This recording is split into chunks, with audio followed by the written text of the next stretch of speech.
Non, Je non, vous entends très bien. n'enregistre pas encore. Je suis ravie d'être parmi vous ce soir. Je suis ravie de faire partie des meetings hebdomadaires du CH, du service de cardiologie du CHU Mustapha. Et puis ce soir, je suis ravie d'introduire le docteur Sylvia Ogina, qui est cardiologue à l'hôpital Henri Mondor à Créteil, qui fait partie du centre de référence et d'expertise du réseau national des amyloses cardiaques. Donc, merci Sylvia d'avoir accepté notre invitation. Et puis juste avant, il va y avoir le docteur Caïs qui va nous présenter un cas clinique. Et puis on passera à la présentation du docteur Ogina. Donc à vous la parole, docteur Caïs.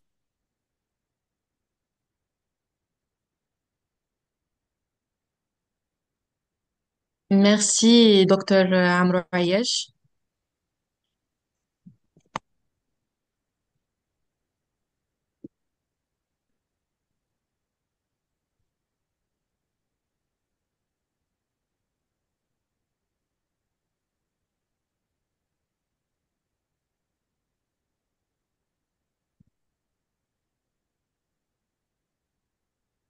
Bonsoir tout le monde. Je vais vous présenter un cas clinique d'une patiente qu'on a reçue récemment au service. C'est une femme âgée de 64 ans, hypertendue, aux antécédents de syndrome de canal carpien bilatéral il y a un an, rupture de la coiffe de rotateur il y a 2 ans, hypothyroïdie découverte récente. Euh, la symptomatologie remonte à 3 mois, marquée par une toux prolongée, une dyspnée avec des saturations nocturnes, menant la patiente à consulter, d'où une série d'examens complémentaires a été faite, d'où le diagnostic de sa maladie. L'examen clinique retrouve une patiente asthénique, dyspnéique au stade 3 à 4 de NYHA, des œdèmes des membres inférieurs bilatérales, une tendance à l'hypotension. Le reste de l'examen clinique est sans particularité. À l'ECG, on note un microvoltage périphérique avec un raboutage de l'onde R en antérieur, euh,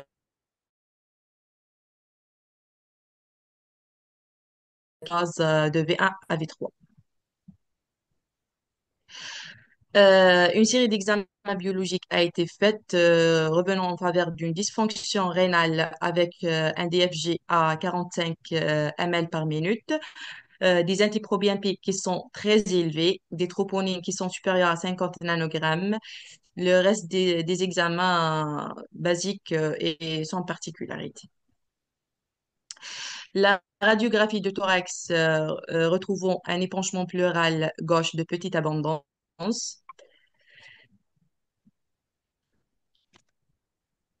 À l'écho, on retrouve un aspect scintillant du myocarde avec HVG concentrique, avec un H sur R supérieur à 0,6, un VG de bonne fonction, une HVD avec des dysfonctions systoliques du VD. Je m'excuse, pardon.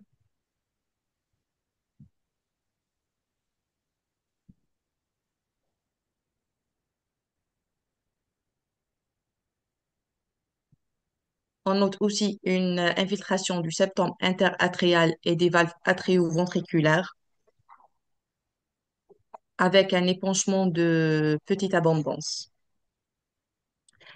Le JLS est à moins 9,3% avec un aspect évocateur d'amylose cardiaque en cocarde et un ratio apex-base supérieur à 2,9.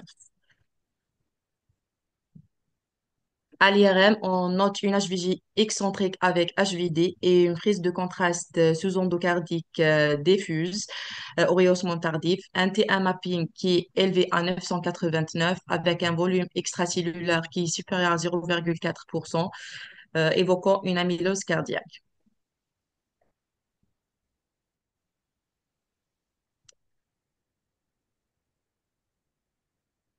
À l'électrophorèse des protéines sériques, on note la présence d'un pic monoclonal en position bêta fait des GGH1 légère kappa.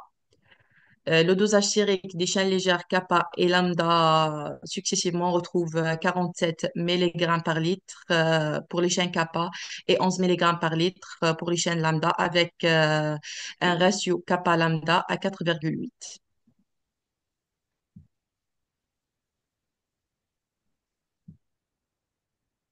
La protéinurie de Vince-Jones retrouve un composant monoclonal fait des chaînes légères kappa.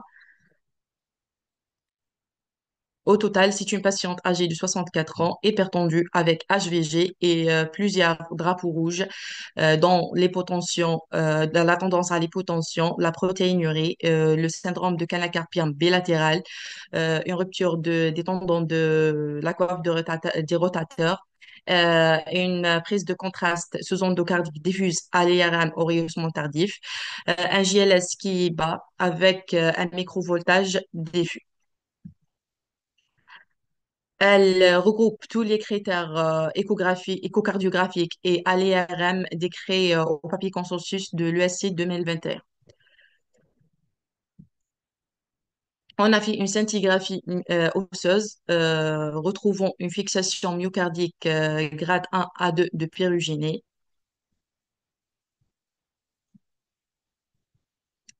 Devant les signes cliniques électriques, échocardiographiques et ALRM de cette patiente, on est devant une situation, situation clinique d'amylose cardiaque avec scintigraphie positif et test hématologique aussi positif avec un pic monoclonal fait DGG-kappa reste à confirmer par une preuve histologique qu'on n'a pas encore fait car la patiente elle a rejoint le réseau amylose pour une meilleure prise en charge.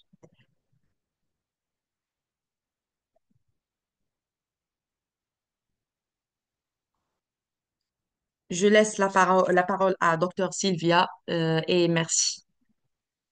Merci. Merci beaucoup, docteur Caïs. Je vous en prie. Merci. Alors, je te passe la parole, Sylvia. Tu veux bien commencer? Ouais, Et on merci passera beaucoup au pour par la ce suite. très joli cas clinique. Et effectivement, j'allais dire, c'est drôle parce que ce dossier me semble connu. Et effectivement, on a reçu une demande de prise en charge pour cette patiente. Enfin, en tout cas, j'imagine qu'il s'agit de cette dame avec toutes les difficultés, malheureusement, des patients qui n'ont pas de prise en charge en France. Mais je pense que ça fait une très belle introduction, du coup, à la présentation que je vais vous faire avec toute la complexité. Du diagnostic et de la prise en charge chez ces patients. Et puis on discutera du coup de cette patiente après, parce que je suis preneuse effectivement d'informations sur les moyens que vous avez localement pour avancer rapidement dans le diagnostic. Donc j'ai fait un topo très général, je vais essayer d'aller vite et puis enfin j'ai largement tout le temps nécessaire derrière si jamais vous avez des questions. Donc comme vous l'a dit Ziana, je suis cardiologue au centre de référence des amyloses cardiaques. Donc on est en Île-de-France, juste à côté de Paris. Et donc, on reçoit des patients de la France entière et puis de temps en temps de l'étranger aussi pour notre expertise. En termes de physiopathologie, le groupe, enfin, le mot amylose cache beaucoup de pathologies différentes, la maladie de Creutzfeldt-Jakob, la maladie d'Alzheimer, mais aussi certains nombres d'anomalies, enfin de maladies qui vont toucher le cœur et qui vont nous intéresser. Mais derrière le mot amylose, c'est beaucoup de maladies différentes qui sont toutes caractérisées par une mauvaise conformation de protéines qui vont se déposer au sein des tissus sous forme de feuillets bêta-plissés.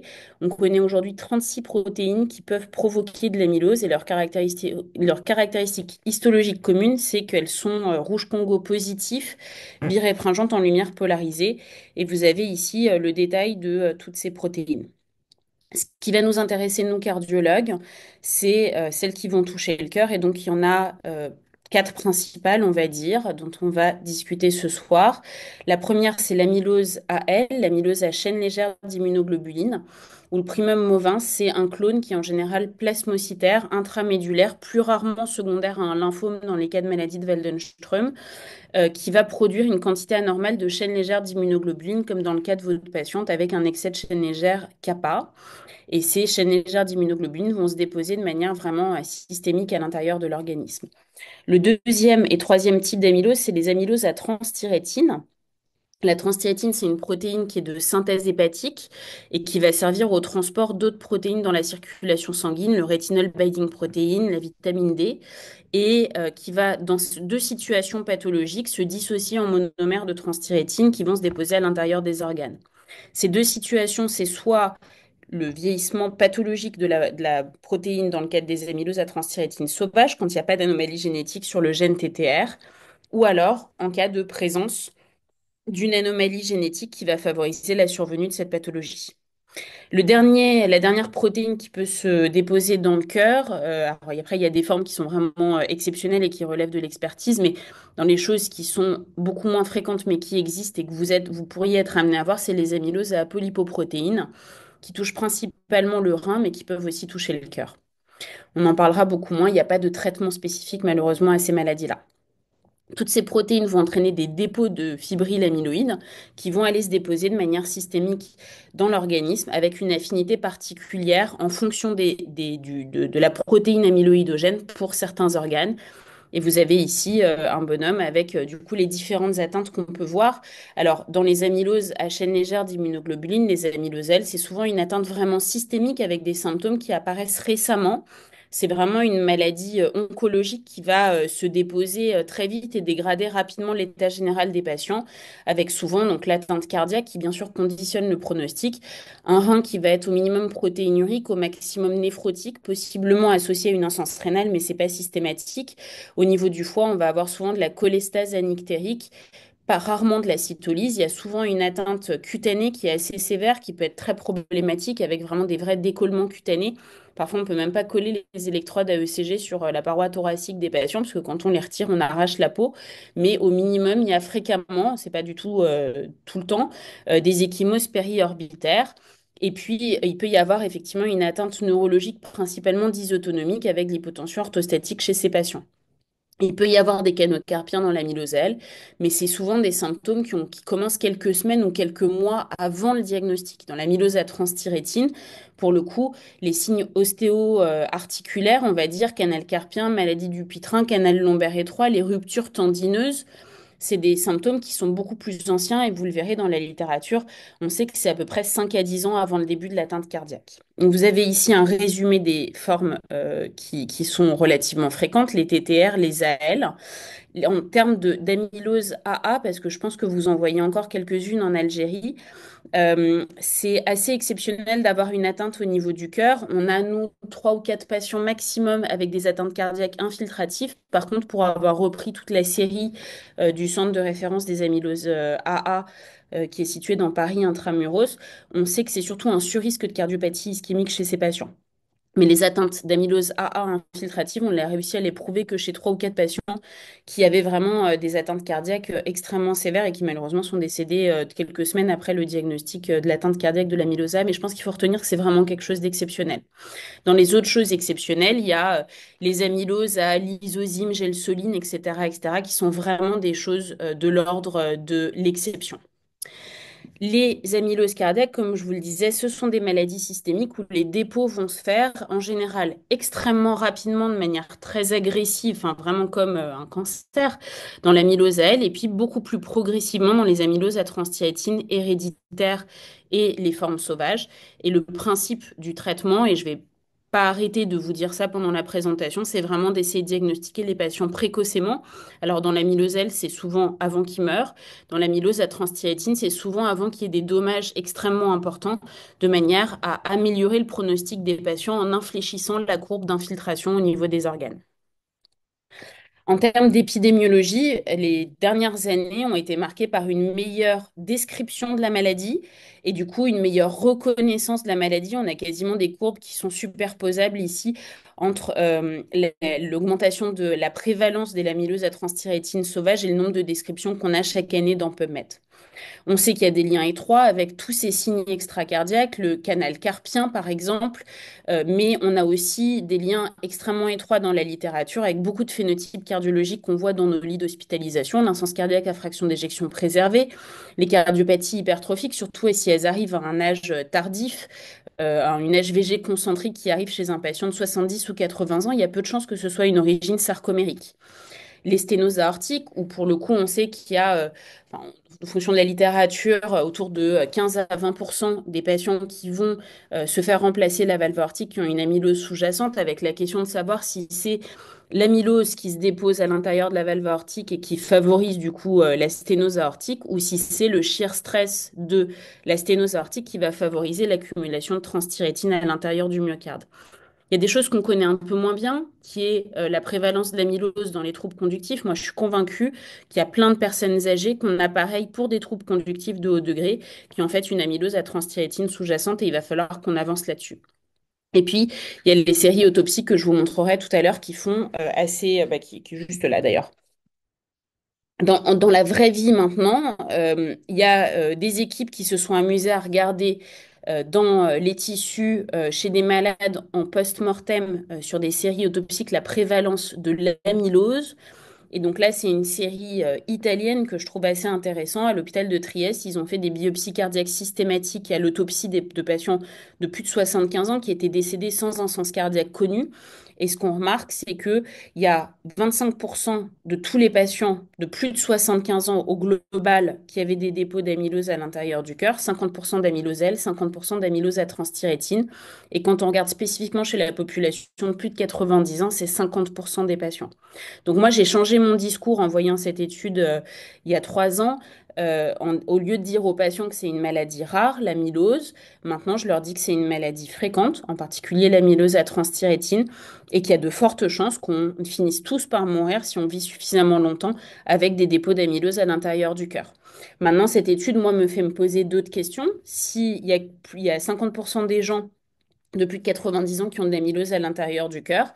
Pourquoi il n'y a pas 50% des patients de plus de 90 ans qui font de l'insuffisance cardiaque? Pourquoi on ne pose pas plus de diagnostics quand on fait des scintigraphies systématiques? Vous avez ici la prévalence de la fixation myocardique sur la scintigraphie osseuse passée 85 ans et 80 ans ici. Alors, il y a déjà une décorrélation entre le nombre de diagnostics posés chez les hommes et chez les femmes, puisque vous voyez, il y a une large prédominance masculine, mais c'est uniquement 6% des patients de plus de 85 ans.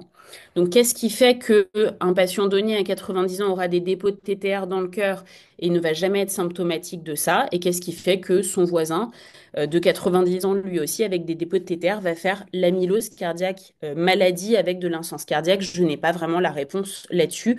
Mais en tout cas, c'est vraiment un sujet passionnant et qu'on est en train d'essayer d'explorer.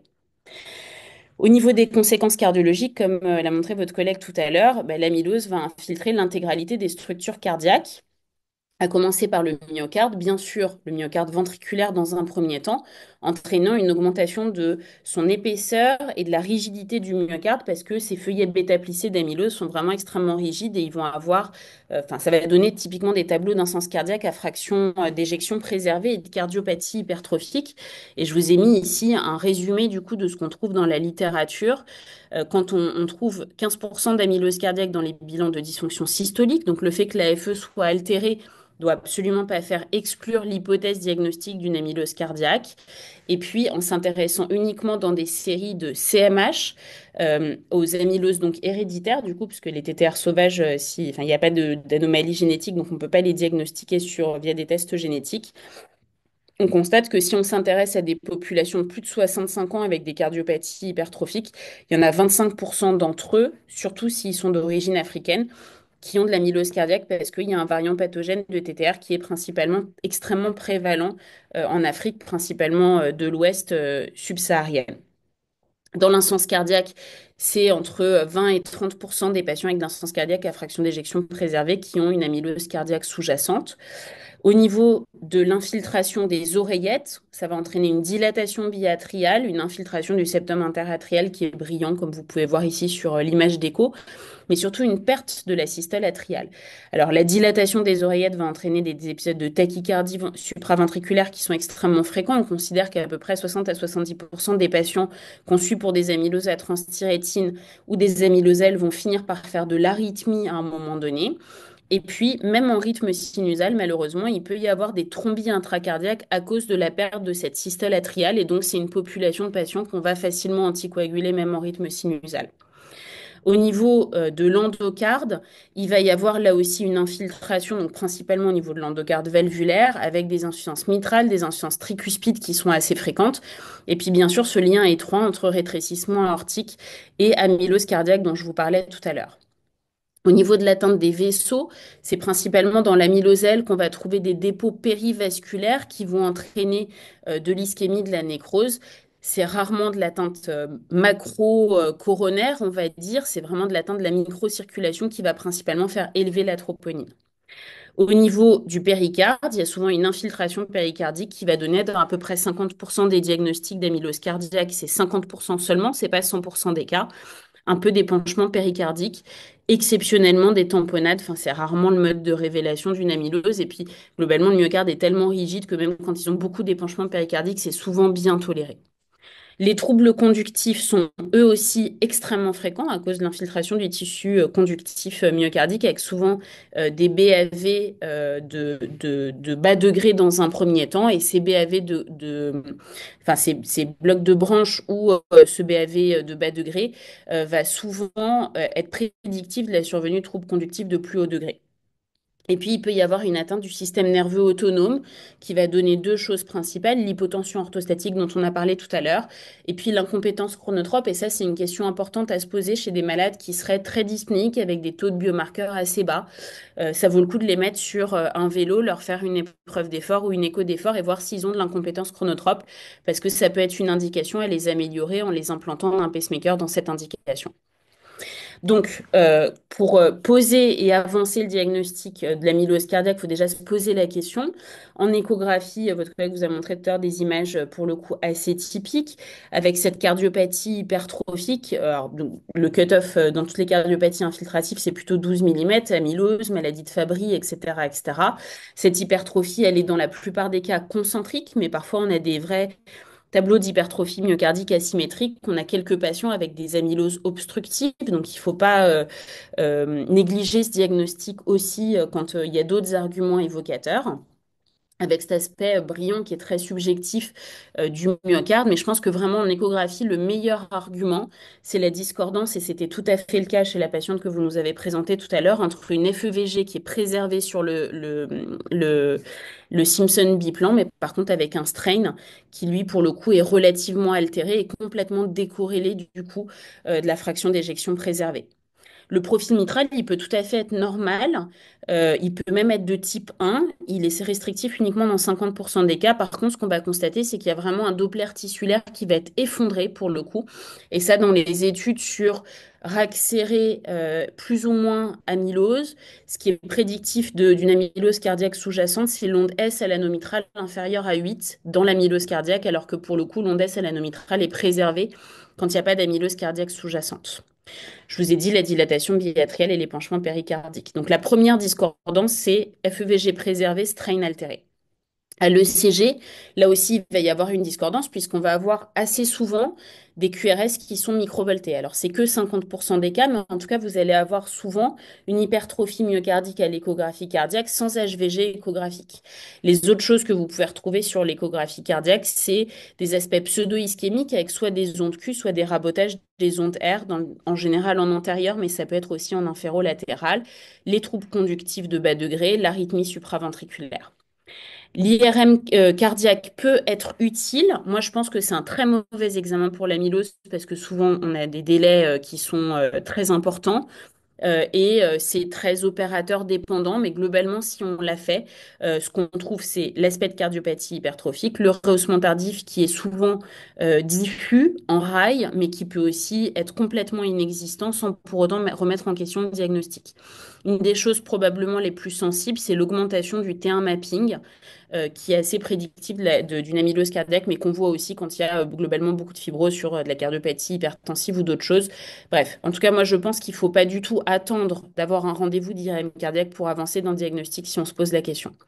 Et puis, la dernière chose qui va nous permettre d'avancer dans le diagnostic, c'est la discordance entre des biomarqueurs cardiaques qui sont très élevés et un tableau d'insuffisance cardiaque qui est parfois complètement à minima, avec des patients qui ont des faibles doses de furosémide, 40 mg par exemple, mais qui par contre vont avoir 3 ou 4 000 de NT-proBNP, une troponine augmentée. Donc, une fois qu'on s'est posé la question, il va falloir faire deux examens. Le premier, alors je vais commencer par la scintigraphie osseuse, mais je pense clairement que le bilan de gamma-pathie monoclonale, c'est vraiment l'examen à faire en première intention. Mais donc, cette scintigraphie osseuse qui, on ne sait pas pour quelle raison, fixe au niveau du myocarde dans les amyloses à transthyrétine, sauf certaines exceptions.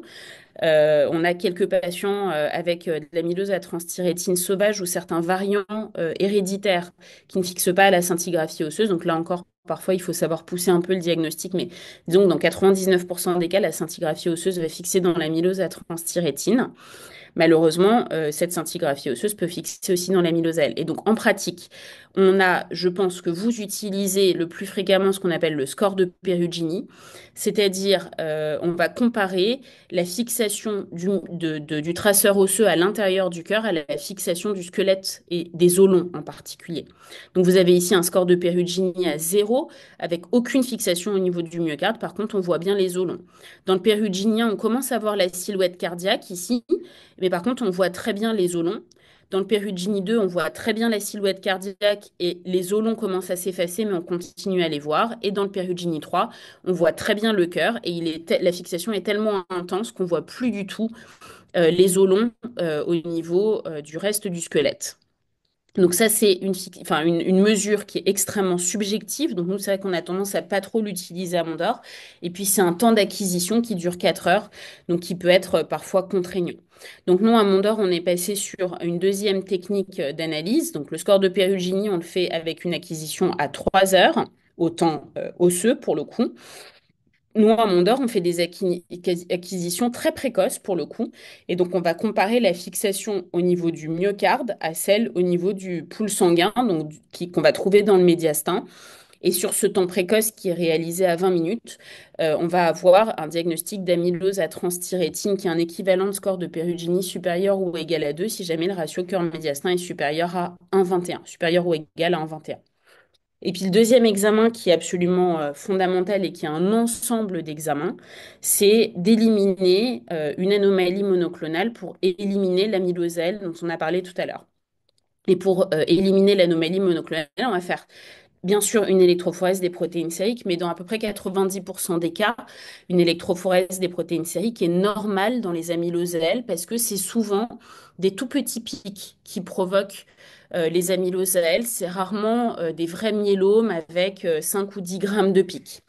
Donc, on va compléter pour pouvoir dépister les pics inférieurs à 2 grammes cette électrophorèse des protéines sériques par une immunofixation qu'on appelle autrement l'immunoélectrophorèse des protéines sériques, un dosage des chaînes légères sériques. On va quantifier kappa et lambda et on va voir s'il y a un excès de production de l'une de ces deux chaînes légères, les urines sur l'électrophorèse des protéines urinaires avec une immunofixation ou une immunoélectrophorèse des protéines urinaires. Et s'il y a un seul de ces quatre examens qui est anormal, on va être obligé d'aller plus loin dans la démarche diagnostique. Si vous n'êtes pas forcément à l'aise avec la prescription, je vous ai mis notre site internet réseau-amylose.org où il y a plein de choses qui sont extrêmement utiles pour les cardiologues et notamment on a fait une ordonnance type de prescription de bilan de gammapathie monoclonale pour que ce soit plus simple.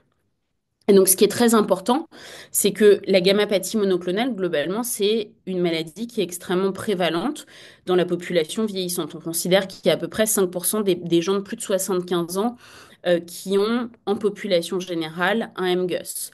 Quand on regarde spécifiquement dans les populations avec des amyloses à transthyrétine, on est plutôt à une prévalence autour de 40 à 50%. Alors, probablement qu'il y a deux explications à ça, sur cette discordance de prévalence.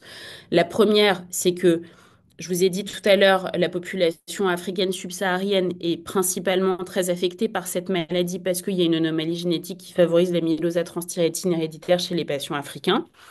Et donc, on sait que chez les Africains, il y a aussi plus de gammapathie monoclonale de signification indéterminée. La deuxième explication, c'est que comme on fait les quatre tests pour rechercher l'amylose à transthyrétine, on doit probablement en trouver plus que dans la littérature générale ou probablement que cette étude s'est arrêtée à la réalisation d'une simple électrophorèse des protéines sériques. En tout cas, l'élément réellement important, c'est de dire que c'est pas parce qu'on a une gammapathie monoclonale de signification indéterminée, avec un petit pic, un petit excès de chaîne légère, qu'on est sûr que c'est une amylose à elle. Donc, comme l'a dit votre collègue tout à l'heure, pour la patiente qui nous a été présentée en introduction, il faut absolument une preuve histologique et pouvoir faire un typage, c'est-à-dire que l'anapathe vous dise, avec des anticorps anti-TTR et des anticorps anti-chaîne légère kappa et lambda, qu'on est bien sûr que l'amylose, elle est ATTR ou à chaîne légère kappa ou lambda.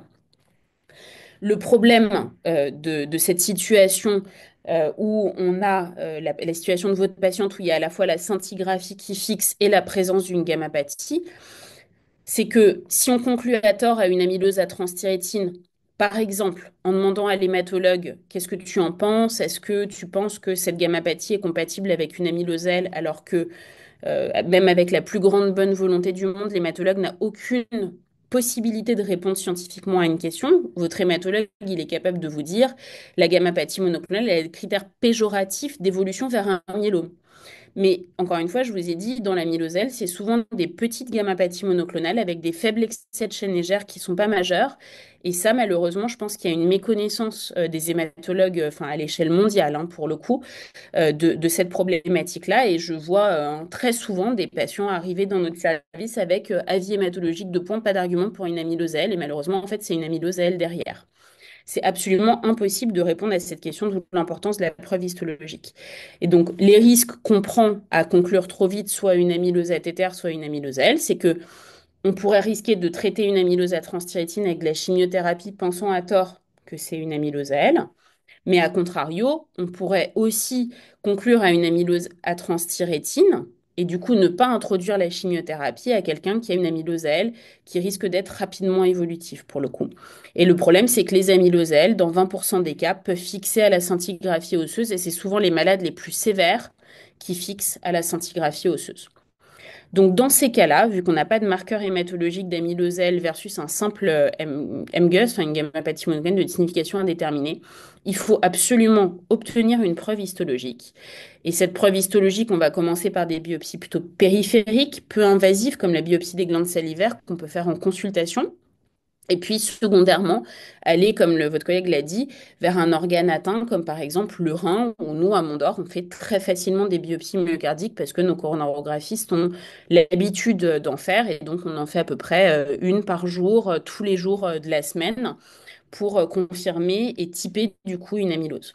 Et donc, ce qu'on va demander à notre anapathe, c'est d'une part qu'il nous confirme qu'il y a bien de l'amylose à l'intérieur du prélèvement, donc avec cette coloration rouge Congo positive, cette biréfringence en lumière polarisée, mais aussi qu'il applique des anticorps anti-TTR, anti-kappa et lambda, et qui nous disent qu'il y a bien ici une fixation qui est plutôt nodulaire, assez typique d'une amylose à transthyrétine avec les anticorps anti-TTR, et que par contre, il n'y a pas de fixation anti-kappa et anti-lambda. Et donc, on veut vraiment un typage de l'amylose. Et donc, l'algorithme qui vous a été présenté tout à l'heure par votre collègue, vous l'avez ici en français. Il y a des cas assez simples où la scintigraphie osseuse fixe avec un grade de Perugini 2 ou 3 et pas d'anomalie monoclonale. Là, on est sûr qu'on est dans le cadre d'une amylose cardiaque à transthyrétine. La seule chose qu'on va faire à ce moment-là, c'est séquencer le gène TTR.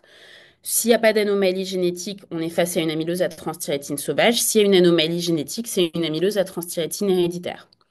L'autre cas relativement simple, c'est a priori si la scintigraphie osseuse est négative et qu'il n'y a pas de gammapathie monoclonale, il y a peu de chances qu'on ait une amylose cardiaque, en tout cas des plus fréquentes. Donc si vraiment on achète très fort le diagnostic sur l'aspect échographique, l'histoire, etc., etc., je pense qu'il faut poser la question et on est à votre disposition par mail si jamais vous avez besoin.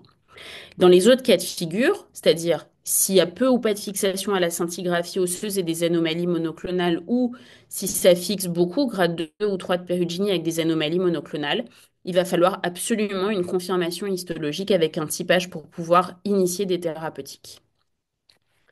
Donc l'amyloselle, on considère que c'est une maladie rare et très probablement que c'est le cas. En France, on estime à peu près 700 nouveaux cas par an pour 65 millions de Français.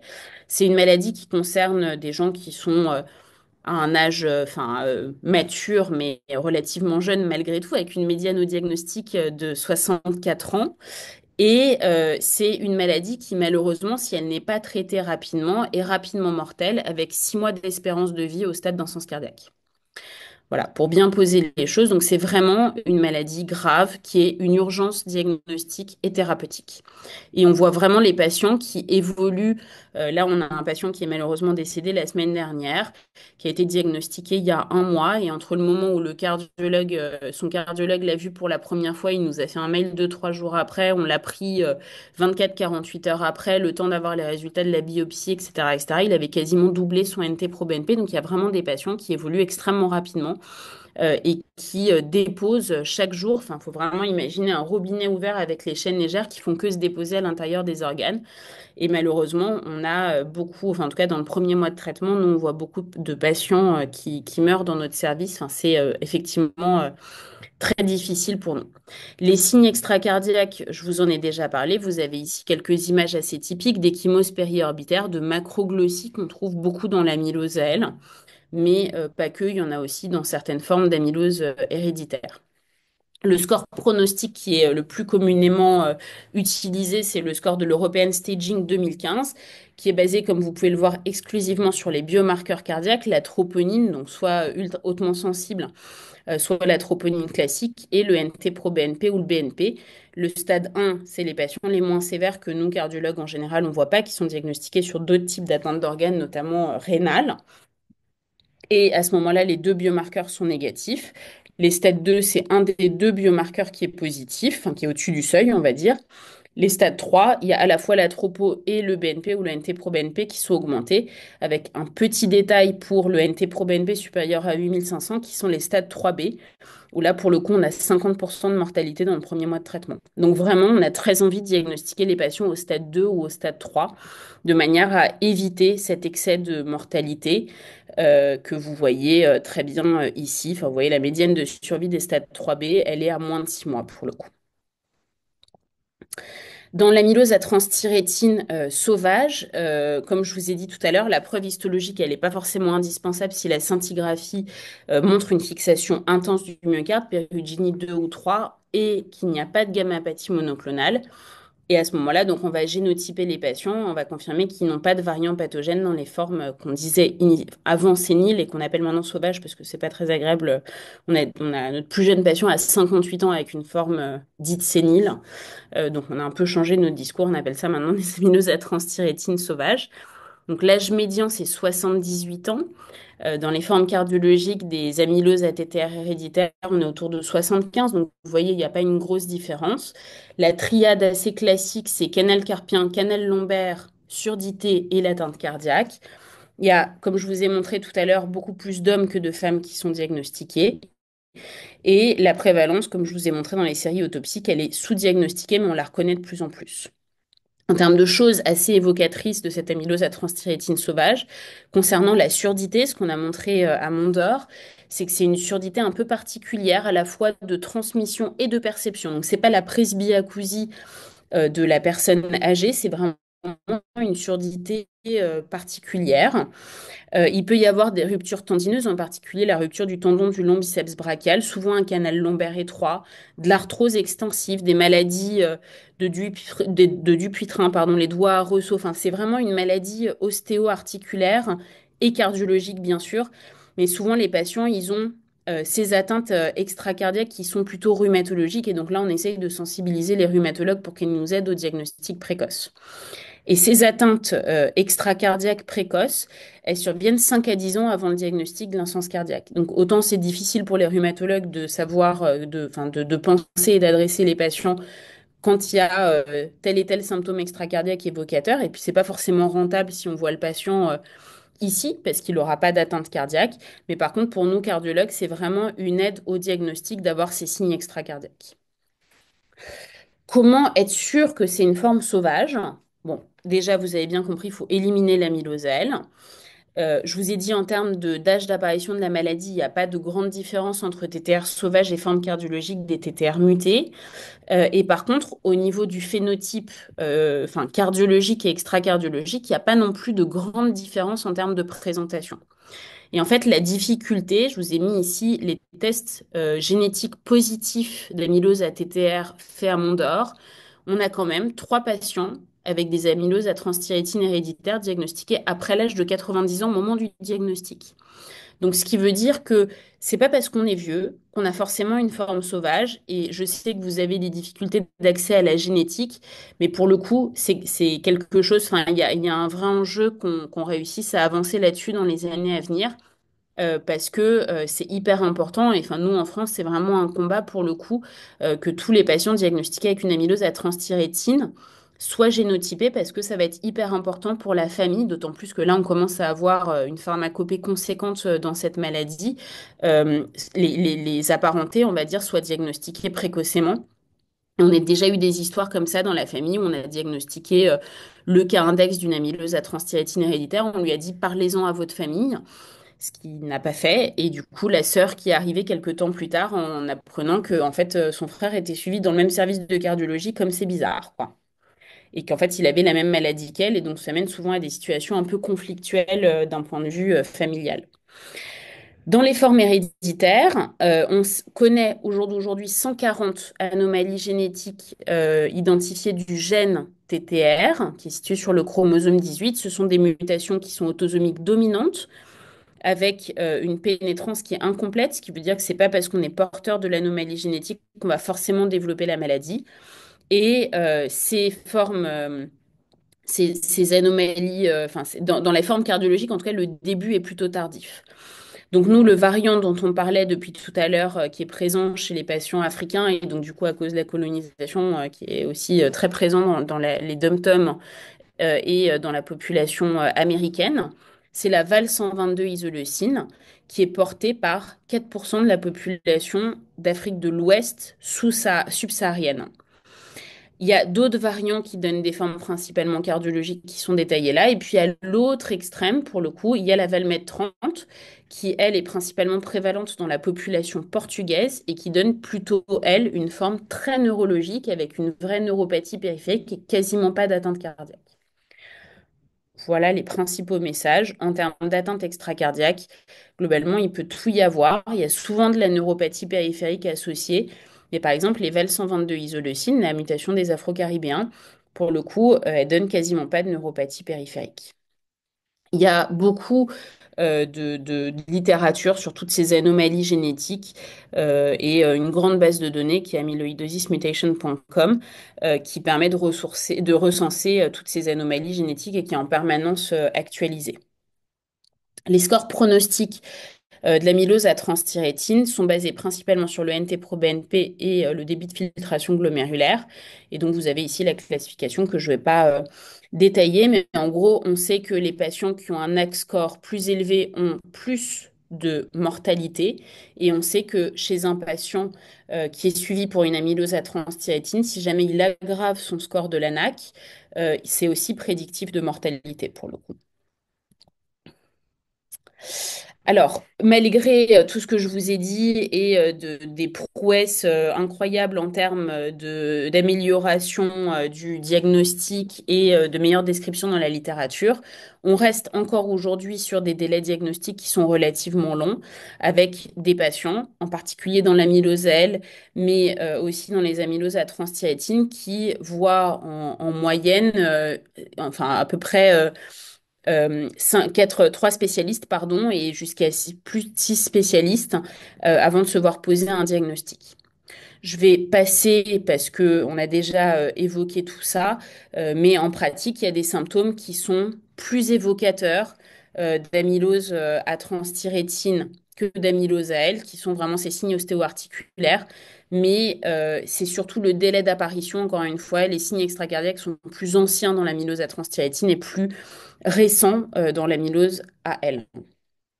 Et puis le message que je voulais surtout vous faire passer, c'est que ces signes extracardiaques, même si vous trouvez parfois des tableaux comme ça dans les recommandations qui disent, bah, par exemple, la surdité, c'est plutôt évocateur d'amylose à transthyrétine ou le canal carpien, c'est plutôt évocateur d'amylose à transthyrétine, il n'y a aucun signe extracardiaque qui est prédictif de telle ou telle forme d'amylose. J'ai eu, il n'y a pas longtemps, une dame qui a été traitée sans preuve histologique parce qu'elle avait une gammapathie monoclonale et des ecchymoses périorbitaires. Et du coup, les hématologues ont dit, eh ben, les ecchymoses périorbitaires, c'est sûr, c'est de l'amylose à elle. On initie la chimiothérapie. Et ben, au final, la dame avait une amylose à transthyrétine. Elle a reçu 1 an de chimiothérapie là-dessus. Donc, encore une fois, il faut absolument une preuve histologique et faire l'ensemble des examens. En termes de traitement, il y a 2 types de prise en charge. Il y a bien sûr le traitement spécifique de la protéine amyloïdogène et puis après, un certain nombre de choses non spécifiques pour le management du patient. Parce qu'un patient avec une amylose cardiaque ne se prend pas en charge comme une insuffisance cardiaque classique.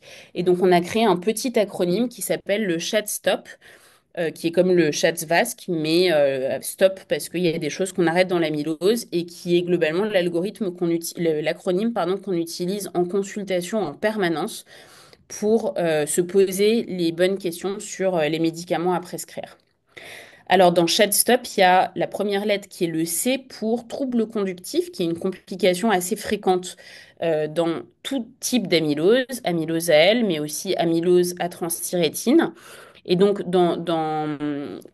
ne vais pas rentrer dans les données de prévalence, on en a déjà parlé tout à l'heure, mais globalement, ce qu'on sait de la littérature, c'est que les troubles conductifs de bas degré sont prédictifs de la survenue de troubles conductifs de haut degré, que la survenue des troubles conductifs de haut degré est fréquente dans l'amylose à transthyrétine beaucoup plus que dans les autres types d'insuffisance cardiaque, et que donc du coup, c'est clairement quelque chose qu'il faut surveiller.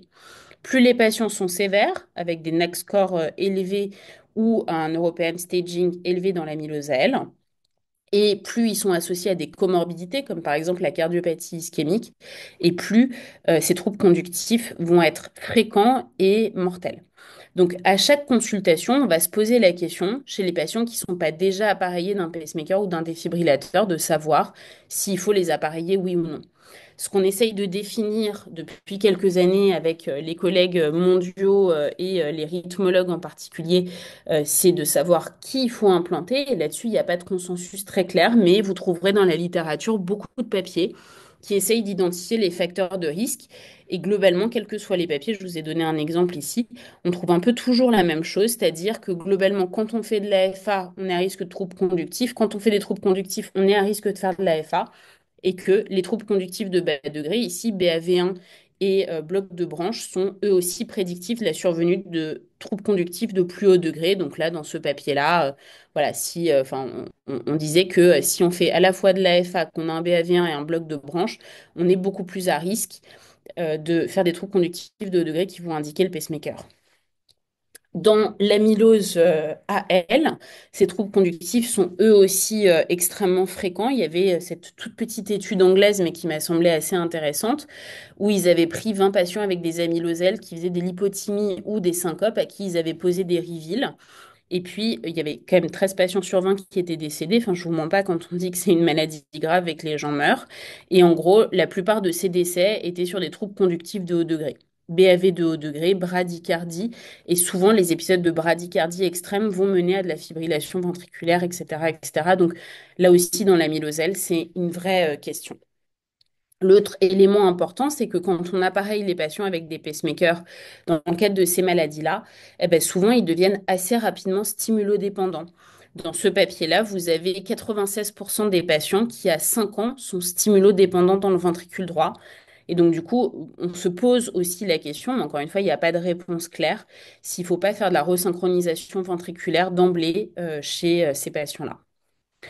On revient à notre acronyme SHAD-STOP. Le deuxième élément, c'est H pour haute fréquence cardiaque. Je vous rappelle que notre débit cardiaque est le produit de la fréquence cardiaque par le volume d'éjection systolique. Et malheureusement, dans l'amylose, le volume d'éjection systolique, il est fixe. Et donc, les patients n'ont que leur fréquence cardiaque pour moduler leur débit. Et donc, ils ne tolèrent pas du tout les traitements qui sont ralentisseurs de la fréquence cardiaque.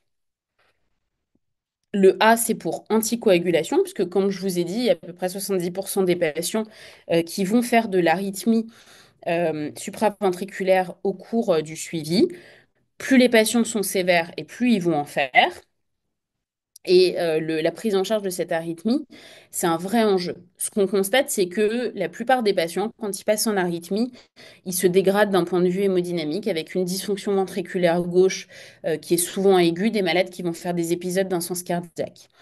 Toutefois, la prise en charge de cette arythmie, elle va être difficile parce que tout ce qui est médicaments qui contrôlent la fréquence, les bêta-bloquants, de la digoxine, c'est plutôt des traitements qu'on a tendance à proscrire dans la prise en charge de l'amylose. Donc, on va plutôt s'évertuer à essayer de maintenir les patients en rythme sinusal en utilisant dans un premier temps, en tout cas, des stratégies de contrôle du rythme, en cardioversant les patients, en les mettant sous amiodarone, qui est le seul antiarythmique qui est préconisé dans cette pathologie, et éventuellement discuter de l'ablation. Et si dans un deuxième temps, enfin, une fois qu'on a cardioversé, une première fois le patient, il récidive malgré de la myodarone bien prise et sans épisode d'hyperthyroïdie, on va se poser la question de l'ablation enfin, du pacemaker du coup et de l'ablation du nœud atrioventriculaire, d'autant plus si c'est des patients qui sont polypathologiques, fragiles, etc., etc. D'un point de vue pronostic, cette arythmie, elle n'a jamais montré qu'elle a un impact en termes de mortalité des patients. La seule chose, c'est que c'est des malades qui ont déjà des courbes de survie qui sont tellement effroyables, enfin historiquement en tout cas avant qu'on ait les premiers traitements, que bah, du coup montrer un bénéfice ou une dégradation de la survie sur une maladie qui a déjà une dégradation de la survie très importante, c'est difficile. Les cardioversions électriques sont d'autant plus efficaces, et c'est la même chose pour l'ablation, que l'amylose à transthyrétine ou l'amylose à L est peu sévère. Et je vous ai dit, autant le passage en arythmie ne change pas le pronostic des patients, mais par contre, les patients qui réussissent à maintenir un rythme sinusal post-cardioversion électrique, pour le coup, ont une meilleure survie.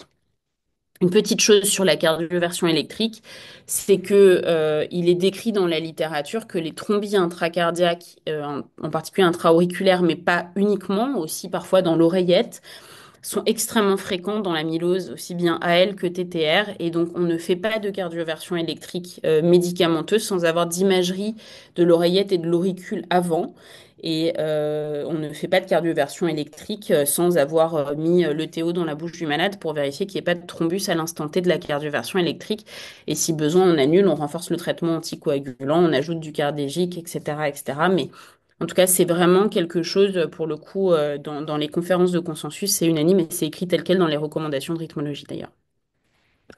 Le deuxième problème des événements thromboemboliques, c'est que, comme je vous l'ai dit tout à l'heure, ces événements thromboemboliques peuvent survenir même en rythme sinusal. Et donc, dans cette étude qui est italienne, qui mélangeait une population d'amylose L et d'amylose à transthyrétine, il y avait entre 7 et 8% des patients qui faisaient un événement thromboembolique au cours du suivi et 32% d'entre eux étaient en rythme sinusal au moment de l'événement thromboembolique.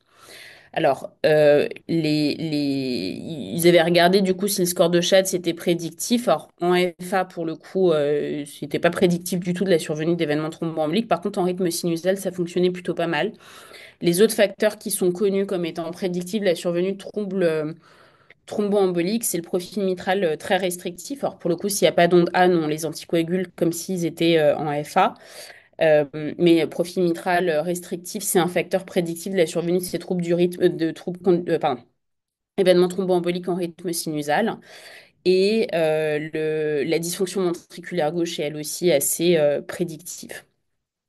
Bon, ça, je vous en ai parlé tout à l'heure sur les taux élevés de thrombie intracardiaque et donc le TO systématique. J'avais juste mal rangé la diapo.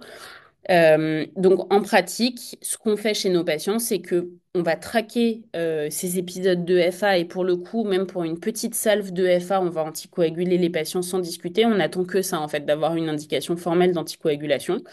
Donc, on n'attend pas d'avoir une demi-journée d'arythmie pour pouvoir anticoaguler les patients. Il y a même un sujet qui se pose. Moi, j'ai eu plusieurs fois ce problème-là en consultation, des patients qui augmentent progressivement au cours des holters leur hyperexcitabilité atriale.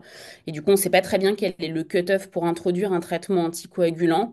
Mais en tout cas, moi, quand je vois que d'une année sur l'autre, il passe de 1000 ESA par 24 heures à 3000 l'année suivante, puis 5000 l'année d'après, j'avoue que je prescris un traitement anticoagulant en me disant que la fois suivante, probablement que le patient va revenir en arythmie. Donc, en tout cas, on traque les épisodes de troubles du rythme supraventriculaire et on se pose systématiquement la question de l'anticoagulation en essayant de la pondérer bien sûr au risque hémorragique du patient. Avec une petite chose importante sur le risque hémorragique du patient, c'est qu'on sait que le facteur 10, qui est un facteur de la coagulation, est consommé dans les fibrilles amyloïdes.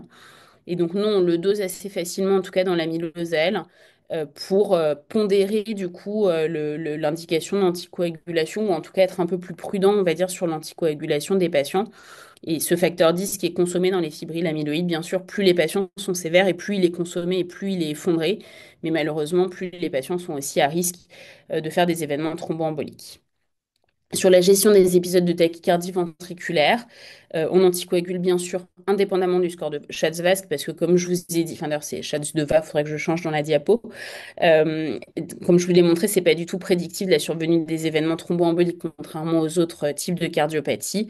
L'accord d'Aaron à privilégier et l'ablation du nœud si on s'en sort pas. Les diurétiques sont un traitement pour le coup extrêmement important d'un point de vue symptomatique pour les malades. Donc, ce qui va être important, c'est de trouver un bon équilibre volémique en faisant attention quand même, encore une fois, à la dysautonomie des malades et pas les lyophiliser complètement à cause du risque d'hypotension orthostatique. Et puis, alors, on a des toutes petites études, on pose la question des glyphosines assez fréquemment, pardon. Pour le coup, il y a des toutes petites séries qui ont été publiées, 30 à 50 malades maximum, qui montrent plutôt une bonne tolérance. De là à montrer une vraie réduction de la morbimortalité, ça me semble un peu plus compliqué. Et donc le stop, c'est pour tous les traitements qui servent à rien. Les IEC, les ARA2, surtout si les malades sont dysautonomiques, là pour le coup c'est criminel d'en prescrire. Si pour le coup les patients sont hypertendus, bien contrôlés sous antihypertenseurs, il n'y a pas de raison de leur arrêter. Le sacubitril valsartan, on a plutôt tendance à ne pas le prescrire dans ces cardiopathies parce que en inhibant la néprilysine, je ne sais pas si vous vous rappelez sur les premiers papiers, quand l'Entresto était sorti, il y avait une inquiétude sur le fait que ça puisse aggraver la maladie d'Alzheimer parce que la NEP, en fait, sert à la dégradation, en gros, des fibrilles amyloïdes. Donc, nous, c'est ça qu'on a tendance à pas le prescrire, d'autant plus que c'est un traitement qui est franchement très hypotenseur et qui est souvent mal toléré par les patients. Alors après, exceptionnellement, on voit un patient tous les 2 ou 3 ans chez qui on a prescrit de l'Entresto en ville, parce qu'on savait pas qu'il avait une amylose, et qui s'est senti radicalement métamorphosé par ce traitement. Bah, à ce moment-là, on lui laisse, bien sûr, il n'y a pas de souci. L'hypotension orthostatique, elle peut parfois être très difficile à gérer. On met principalement en place des mesures hygiéno-diététiques, de bonne hydratation, d'avoir plutôt les pieds en bas dans le lit, et puis parfois on prescrit du Gutron si on s'en sort pas autrement. Je vais passer là-dessus parce que tout ça on en a discuté, c'est juste la diapo de synthèse. Et on va passer au traitement spécifique pour essayer de finir. Donc les dernières années ont été marquées en termes de prise en charge par une franche amélioration pour le coup du pronostic des patients avec des amylosèles, sauf pour les stades 3B à plus de 8500 de NT-proBNP où il n'y a aucune amélioration qui a été faite. Et tout ça, c'est grâce à la pharmacopée des hématologues. Donc, bien sûr, on discute des traitements entre cardiologues et hématologues, puis les autres spécialistes d'organes, s'il y a d'autres organes atteints, genre les néphrologues, les gériatres, bien sûr, si c'est des personnes âgées, pour prendre la meilleure décision de traitement. Mais en gros, la base du traitement d'une amylosèle aujourd'hui, c'est un agent alkylant, l'endoxan, le cyclophosphamide, un inhibiteur du protéasome, le bortezomib du Velcade. Nous, on a proscrit les corticoïdes, et en particulier la dexaméthasone du service, parce qu'on avait énormément de morts subites sous dexaméthasone.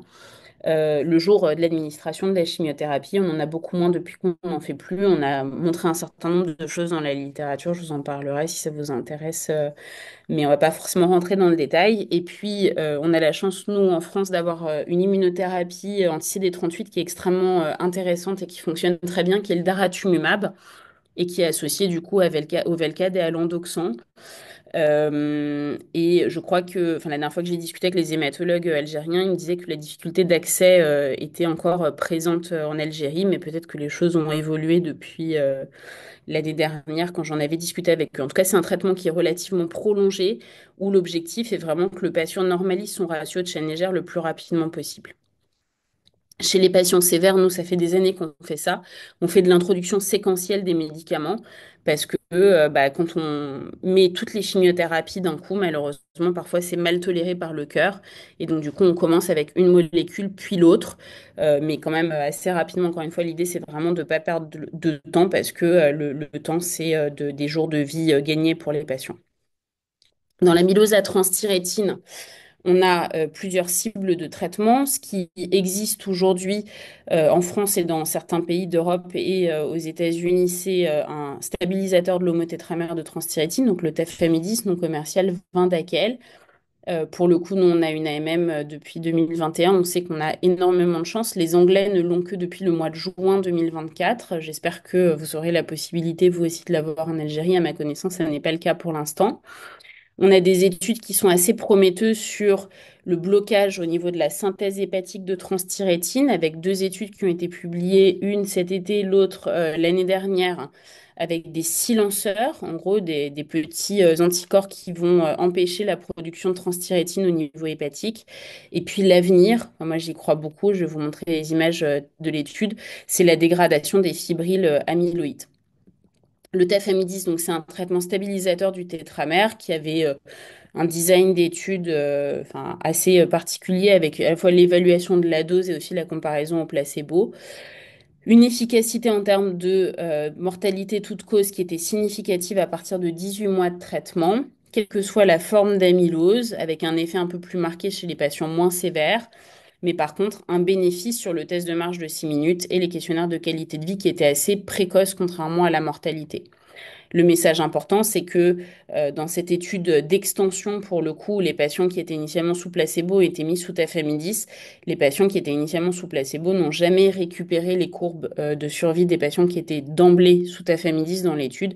Et donc, il y a encore une fois un enjeu, quand c'est possible, de traiter précocement les patients. Je vous montre les résultats du coup de NI006 qui maintenant a changé de nom, qui s'appelle Alexion. Sur cette immunothérapie anti-TTR. Vous avez ici, donc c'est un anticorps anti-TTR, un dépléteur en gros qui va essayer de dégrader les dépôts de TTR qui sont déjà faits dans le myocarde. Et donc vous avez ici la scintigraphie osseuse baseline du patient. Ici, au bout de 12 mois de traitement avec une franche, enfin, un franc nettoyage, vous avez ici l'IRM qui, elle aussi, se nettoie. Et on se dit vraiment que c'est la suite, enfin, que c'est un traitement qui est extrêmement prometteur. Donc là, on a commencé la phase 3 au mois de juillet dans notre service. Et c'est une étude compétitive mondiale. Et a priori, les inclusions sont en train de se terminer. Donc j'ai bon espoir que d'ici 2 ou 3 ans, on ait les résultats de l'étude. Et je pense qu'elle sera, à mon avis, très favorable. En termes de ressources, nous avons écrit un protocole national de soins, ce qu'on appelle un PNDS. Vous tapez PNDS amylose cardiaque sur Internet, il date de 2021, mais il n'y a pas grand-chose qui a changé depuis. Sur notre site Internet, vous trouverez plein de trucs intéressants qui peuvent aider à la fois vos patients et vous-même dans la prise en charge, avec par exemple la gestion de l'hypotension orthostatique, la prise en charge des atteintes ORL, etc., etc., qu'on a réalisé avec nos collègues. Vous êtes peut-être déjà au courant, mais tous les 15 jours, le jeudi à 13h30, il y a des séances de bibliose, donc c'est de la bibliographie sur l'amylose qui est animée par mon chef Thibaut Damy, Olivier Lérès, qui est un cardiologue de Toulouse. C'est 2 articles présentés en 10 minutes et 5 minutes de commentaires. C'est hyper intéressant. Ça permet de se tenir à jour sur la littérature et c'est en accès libre sur YouTube.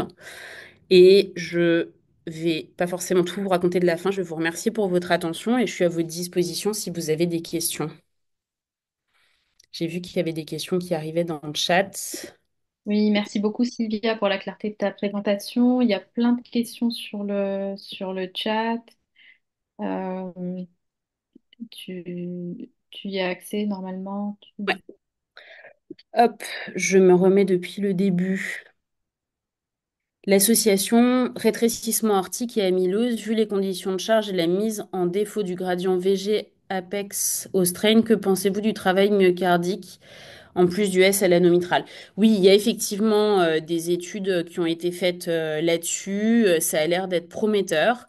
Après, concrètement, moi, je pense que si on se pose la question, et je pense donc il y a effectivement l'onde S à l'anomitrale d'un point de vue échographique, le travail myocardique, mais je pense que surtout, c'est les signes extracardiaques qui peuvent être extrêmement utiles là-dedans. Et je pense que si on se pose la question, il faut aller au bout des choses. Parce que longtemps, on a contre-indiqué du coup au TAVI les malades qui avaient des amyloses cardiaques. Aujourd'hui, on sait que ça améliore le pronostic, ça améliore la survie, ça améliore les signes fonctionnels. Par contre, ce qui est très dommage, c'est pour le coup ne pas poser le diagnostic d'une amylose cardiaque sous-jacente à un rétrécissement aortique, parce que pour le coup, on voit que les patients ne s'améliorent pas du tout après la levée de l'obstruction aortique. Est-ce qu'on anticoagule un patient en rythme sinusal avec un Schätzwert supérieur à 3? Bah non. Enfin, on n'a pas, il n'y a pas de recommandation là-dessus. Donc, c'est souvent une multiplication des arguments. Un patient qui est très cognitif, donc avec un Schätzwert supérieur à 3, effectivement, c'est un argument. Si en plus il y a une dysfonction ventriculaire gauche, un profil mitral restrictif, en tout cas, pas isolément et pas juste sur la dysfonction VG, rarement sur juste le profil mitral restrictif, sauf vraiment s'il n'y a pas d'onde E. On n'arrive pas à. Enfin, pour tout vous dire, moi, j'ai fait un board cette année avec les rythmologues français.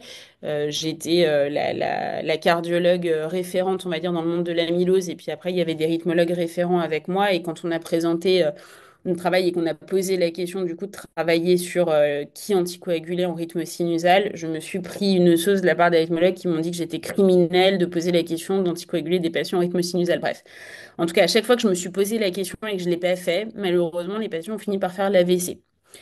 Et c'était systématiquement des patients avec des insuffisances rénales où je les trouvais à trop haut risque hémorragique. En tout cas, c'est jamais simple cette question. Mais quand il y a hyperexcitabilité atriale, patient avec un score de Schatz élevé, profil mitral qui devient restrictif, etc., etc., quand il y a une multiplication des paramètres, à ce moment-là, moi, je mets un traitement anticoagulant, mais on n'a pas tous la même manière de faire. Aujourd'hui, il n'y a encore une fois aucune recommandation là-dessus. Patient de 82 ans, sans antécédent, suivi depuis 2 ans pour un MG. Sa fille, il y a 6 mois, des ecchymoses périorbitaires, se plaint d'asthénie, échocardio normal et troponine NT-proBNP à la limite supérieure. Ah ouais, je pense qu'il faut le biopsier. À mon avis, votre maladie, il a une amylose à elle, hein.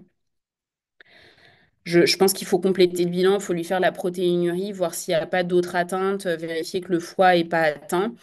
Je suis responsable de la RCP nationale du coup amylose cardiaque et on a eu un dossier qui nous a été présenté comme ça il y a 6 mois d'une dame. Bon, alors après la question se pose à 82 ans, quel est l'état général du patient? Mais s'il n'a pas d'antécédent, enfin, je pense que ça vaut le coup. C'est pas simple hein, de faire de la chimiothérapie passé 80 ans.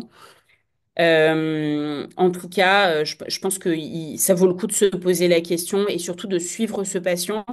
Et peut-être qu'il n'a pas beaucoup de symptômes aujourd'hui et pas beaucoup de biomarqueurs, mais à mon avis, si vous le revoyez dans 2, 3 mois, il est possible qu'il évolue. Petite parenthèse, je suis intimement convaincue que les patients de plus de 80 ans évoluent plus lentement que les patients jeunes. Là, on a un patient de 32 ans dans le service qui enfin, s'aggravait en gros de jour en jour sur son amylosèle avant qu'on initie la chimiothérapie. On a parfois des patients âgés où ça fait 2, 3 ans qu'ils ont des symptômes qui sont évocateurs et qu'ils évoluent plus lentement. Donc après, il y a aussi la question éthique, mais en tout cas, je pense qu'il faut avancer. Les ecchymoses périorbitaires, il y a quand même pas beaucoup de diagnostics alternatifs et faites-lui une scintigraphie osseuse aussi pour voir, ça se trouve, c'est une TTR héréditaire. L'association amyleuse et RAO, quel est le pronostic péri- et post-opératoire de ces patients lors du recours à la chirurgie de remplacement? Il y a très peu d'études sur chirurgie et amylose. Ce que je peux vous dire, c'est que quand il y a des études qui ont comparé chirurgie versus remplacement aortique, globalement, il y avait un meilleur pronostic des patients qui avaient des TAVI, donc des remplacements percutanés, par rapport aux malades chirurgicaux.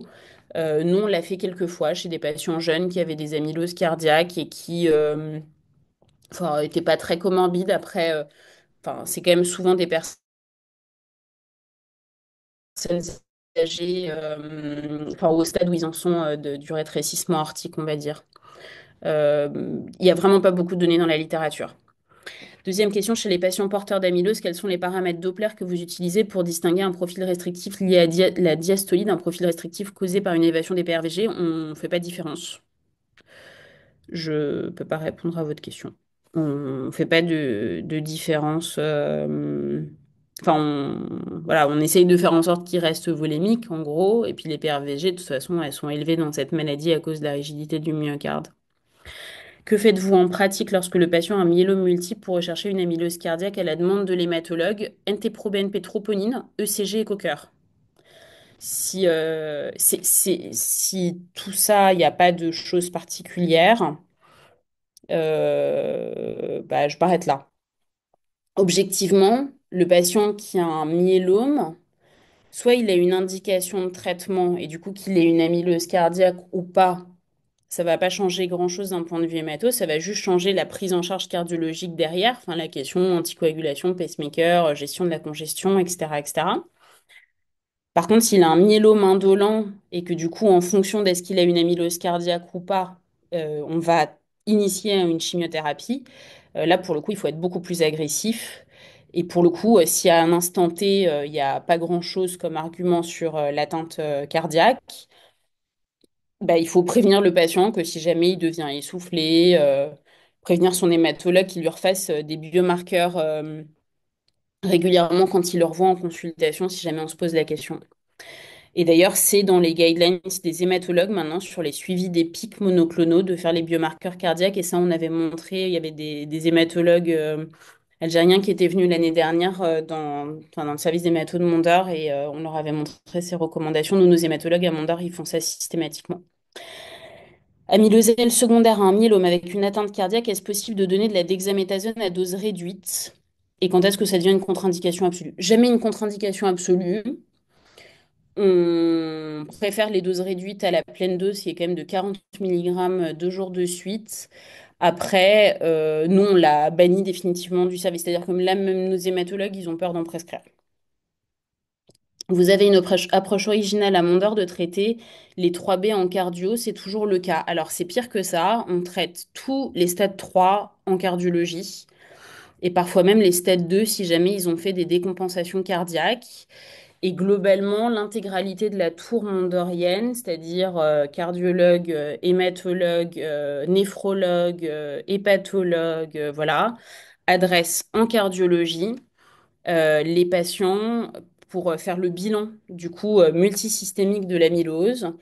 Quand il y a, enfin, si par exemple les néphrologues ont une forte suspicion d'amyloselle, ils vont nous demander d'hospitaliser le patient en cardiologie. Et donc, du coup, on initie le traitement en cardiologie sous surveillance télémétrée, avec la question de la volémie, avec la question de l'anticoagulation, etc., etc. Et ça, on le fait toujours et je pense qu'on le fera toujours. Et il y a d'autres centres en France qui se sont mis à faire ça. Je sais qu'à Annecy, par exemple, ils font la même chose. À Nantes, dans une clinique privée, pour le coup, ils commencent à faire la chimiothérapie avec leurs hématologues en cardio. Enfin, je pense que c'est, en tout cas pour les patients les plus sévères, je pense qu'il y a un vrai rôle du cardiologue dans la gestion de ces patients. J'ai une patiente suivie pour un néo du sein avec des méta-osseuses. Une scintille a été faite retrouvant une fixation myocardique alors que le TT ne retrouve pas de signe en faveur. Par contre, elle a une fonction systolique altérée avec une électrophorèse des protéines secs sans anomalie. Bah, il n'y a pas beaucoup de faux positifs de la scintigraphie osseuse pour le coup. Il y a la prise de plaquenil, donc les malades lupiques. Il y a l'infarctus semi-récent, en gros, dans les 4 semaines qui suivent l'infarctus. Mais si elle fixe à la scintigraphie osseuse, nous, ça nous arrive très souvent sur les prostates des messieurs, pour le coup, des cancers de prostate, scintigraphie osseuse faite, échographie cardiaque où il y a peu d'arguments, mais enfin, il y a parfois un peu d'hypertrophie myocardique, etc., etc. Je pense qu'il faut... Enfin, la question se poserait si vous aviez accès au tafamidis en Algérie, ce qui, à ma connaissance, n'est pas le cas de la traiter. Mais là, en tout cas, je pense qu'il faut la suivre et considérer qu'elle a probablement une amylose cardiaque sous-jacente qui va probablement finir par se révéler un jour. Après, est-ce qu'elle va mourir de son cancer du sein métastatique avant? Très probablement. Mais voilà. J'ai une question par rapport à la gestion des œdèmes dans l'amylose avec une atteinte rénale sous protocole VCD, l'endoxan et la dexa étant administrés dans le sérum salé. Alors nous, l'endoxan, on le donne Péros et la dexa, on la donne Péros aussi. Et c'est tout à fait possible. Donc, je pense que des patients qui sont congestifs, il faut limiter absolument tous les apports hydrosodés. Et donc, voyez avec vos hématologues, mais nous, de l'endoxan, on le donne en comprimé, la dexa aussi. Et le Velcade est en sous-cut. En tout cas, la gestion de la volémie chez des malades qui sont œdémateux sur des syndromes néphrotiques avec aussi de l'insuffisance cardiaque, effectivement, c'est hyper compliqué. Enfin, nous, c'est des patients qu'on monitor avec l'écho pour la volémie. C'est effectivement une question très, très compliquée. Mais en tout cas, demandez à vos hématos de tout passer par eux, c'est possible. On s'inquiète à partir de quel chiffre de NT-proBNP? Dans quel cas de figure? Je suis désolée, je ne sais pas très bien. De manière générale, pour considérer qu'il y a une atteinte cardiaque, je ne sais pas qui a posé la question. Je vous laisse. Ah, dans l'amylose à L, c'est 332 de NT-proBNP pour passer du stade 1 au stade 2. Dans l'amylose à transthyrétine, il y a pas de seuil. Mais voilà, 332, ça fait passer au stade 2, quoi. Est-il possible d'avoir une amylose sans HVG à l'échographie? Oui, il est possible d'avoir une amylose avec de l'obstruction myocardique. Il est possible d'avoir une amylose à transthyrétine qui fixe pas la scintigraphie osseuse. Après, on voit malheureusement tous les moutons à cinq pattes. Mais oui, en tout cas, c'est de plus en plus décrit dans la littérature, ça, l'amylose sans HVG. Et peut-être la part de moi un peu féministe qui va vous dire que le cut-off de 12 millimètres est très probablement un très mauvais cut-off pour les femmes. Et c'est probablement ça qui explique qu'il y a un sous-diagnostic de l'amylose à transthyrétine chez les femmes, parce que dans les séries histologiques que je vous ai montrées tout à l'heure, je vous ai dit 50% d'elles, 50% de tétères, mais il y a aussi 50% d'hommes et 50% de femmes. Donc il y a de manière évidente un sous-diagnostic de l'amylose à transthyrétine chez les femmes, et je pense que c'est parce que le seuil de 12 millimètres est trop élevé pour les femmes. Patient âgé de 52 ans, suivi pour une amylose cardiaque et un myélome qui a fait récemment un passage en AFA avec une dysfonction VG à 35%, probablement due à une cardiomyoarythmie. Même si l'origine cardiotoxique n'est pas éliminée, nous avons voulu réduire la AFA, mais à l'ETO avant réduction, on retrouve toujours un thrombus auriculaire. Que Ils proposez-vous? vont, ils vont pas vous lâcher, hein. Moi, Je- je rajouterais du cardégique au rivaroxaban 20. J'ai pas de raison de vous dire que les AVK, ça va faire mieux. J'ai pas de raison de vous dire que l'Ilikis va faire mieux que le rivaroxaban. Nous, souvent, on fait cardégique en plus. Si vraiment ça disparaît pas, enfin, à 6 semaines en gros, cardégique plus AOD, on a déjà discuté de, et c'est décrit dans la littérature, de faire une fermeture de l'auricule pour colmater le thrombus dans l'auricule.